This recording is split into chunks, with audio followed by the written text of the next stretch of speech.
The hotel room already smells like death. I know realistically it's too soon for that the body isn't anywhere near decomposing, but still, the stench filters into my nostrils, cloying and visceral. A thick, wet substance smears through the cracks in my toes, and time seems to stand still as I see the blood seep into the carpet fibers. Each droplet holds little pieces of me that will stay long after I'm physically gone. Suddenly, his body looms large in front of me, and then I feel the weight in my hand, the sturdiness of the knife. My eyes flick to it, the lamplight illuminating a rust-colored substance that lines its sharp edge. Blood. My blood. I try to pause, to take stock of what's happening, to piece it all together. But before I can, my arm plunges forward as if of its own volition, angry and desperate. And then it comes. The connection of the blade to the flesh. That satisfying feeling of contact. I hear the scream erupt from my lungs as if it comes from someone else. Shh. Shh. I clamp my hand over my mouth, and my eyelids snap open. And then I'm staring into Logan's eyes, at the ocean waves he carries in his irises. Cass, I'm here. You're home. You're okay, he soothes. Slowly, I register Logan's palms on each side of my face, the side of his concerned gaze, the sound of his deep Scottish brogue.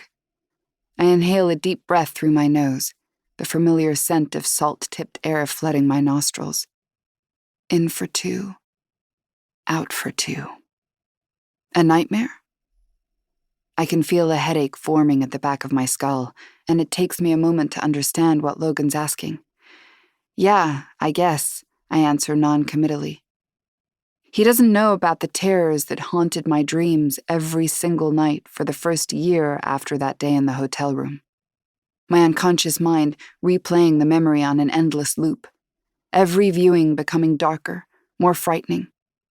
They'd stopped for a while, when I first moved to Koh Sang, but recently, as the 3rd-year anniversary approaches, I feel my mind constantly returning to that hotel room, and the nightmares have returned, darker and more real than ever. What was it about? He asks. My heart is still beating erratically, and I swipe away a bead of sweat from my forehead. I force myself to breathe slowly, using the trick I teach my students. In, two, out, two. I can't remember. I lie. I realize with a start that my fingertips are tracing the line above my heart where my jagged skin has turned soft and stretched. Logan thinks it's from an accident. A car crash when I was in college. A piece of glass from the windshield piercing my chest. The accident I managed to survive, but which left me an orphan. My 2 remaining family members torn away in one fast movement of destruction. He thinks that, because I've made him think that. I pull my hand away from my chest, not wanting to draw more attention to the scar than necessary. Logan's face slowly morphs from concern into his signature lopsided smile. His lips opened slightly. One side pulled up just a touch more than the other, a glitter reaching his dark blue eyes. A stray strand of curls has broken loose from his messy ponytail to graze his chin, and the side of it sends a flutter to my abdomen.